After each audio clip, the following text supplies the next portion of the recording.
Hello. So I'm in a sauna this morning. I usually stand up and stretch while I'm in the sauna, and this one isn't very tall, so it's not ideal. But anyway, figured this is good place as ever to talk a little bit more about what's going on with my channel and stuff like that. Basically, well, I'm a millennial, but an old millennial. I have a sibling who's a Gen Xer, I believe anyway, but older than me by a little bit. But yeah, not quite 40 yet, but definitely fall in the category of millennial. I've looked it up before to be sure, and I am. And you know, I see a lot of people my age on YouTube right now that are calling it quits and have been doing YouTube for a long time. And you know, I remember when YouTube came out, MySpace came out, all that kind of stuff. I was actually in Navy boot camp when I first heard of YouTube, and I was in medical one day, and there were some guys there laughing, and I asked them what they're laughing about, and they said, "Oh, there's this video," and it was the Numa video. And so I tell you that to basically let you know how long I've been watching YouTube and watching social media and participating kind of in the early stages. Not as early as some with chat rooms and stuff like that, but I did do MSN Messenger and Yahoo Messenger and all that stuff. But anyway, part of my struggle with this channel has been figuring out what lane I'm in and what I want to call the channel, what my goal is with the channel. But I think I have so many interests. Many of you are probably like me, where you have interests that you'll focus on, and then you move to the next one, and then you go back to the ones that you're really interested in. And so my focus and attention will shift quite often, sometimes subconsciously without my will. But basically, I couldn't decide on what lane I wanted to be in and where I wanted to go with this. But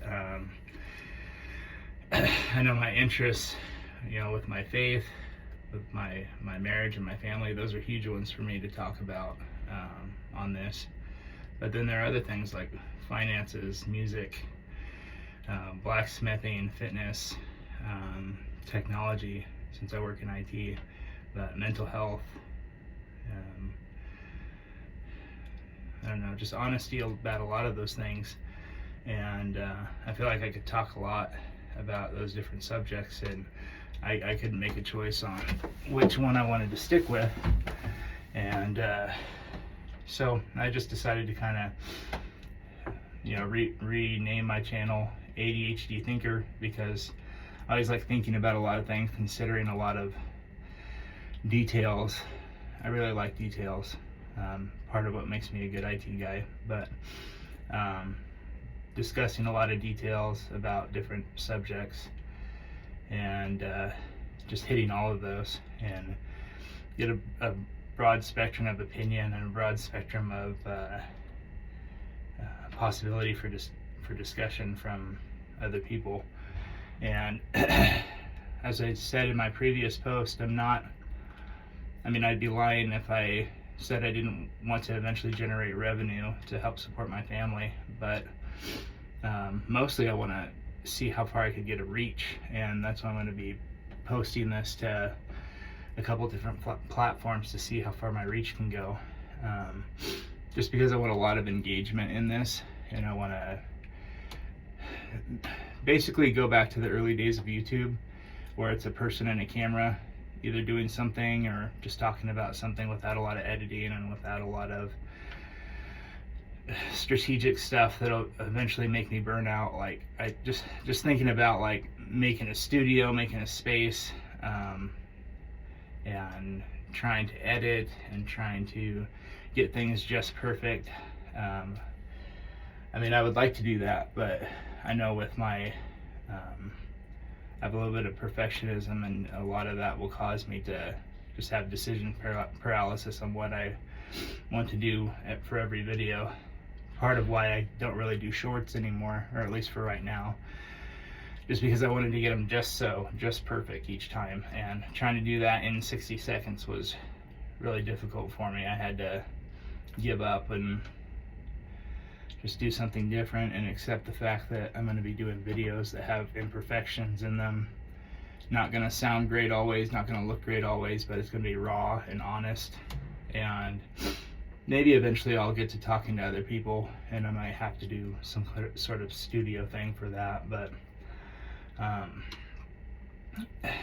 the important thing for me is just really getting videos out and having engagement with people, because yeah, it's just something I've wanted to do for a long time. And as I've said, I've seen YouTubers, big YouTubers, step away from the platform, step away from their channels that they've passed off to other people. And it sounds like a lot of them have trouble with burnout because they've been doing YouTube for a long time as their primary source of income.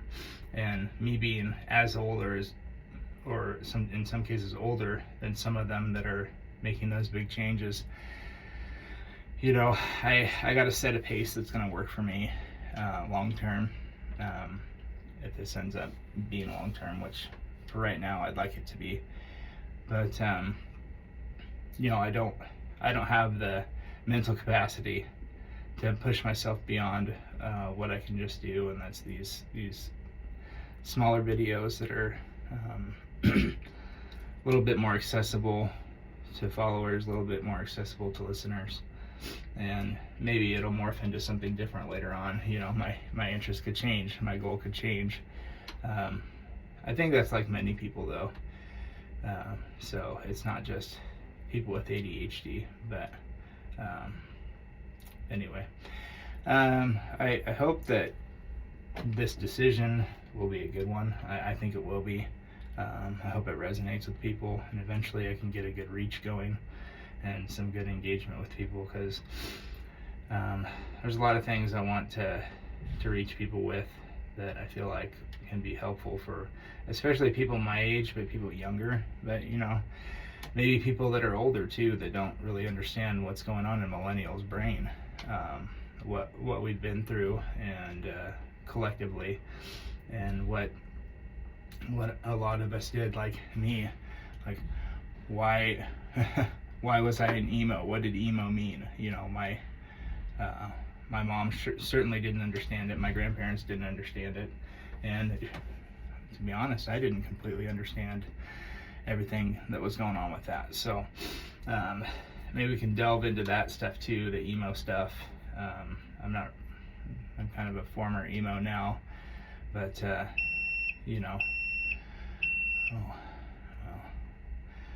time's getting short in the sauna this morning, and that's okay because I'm really starting to sweat. But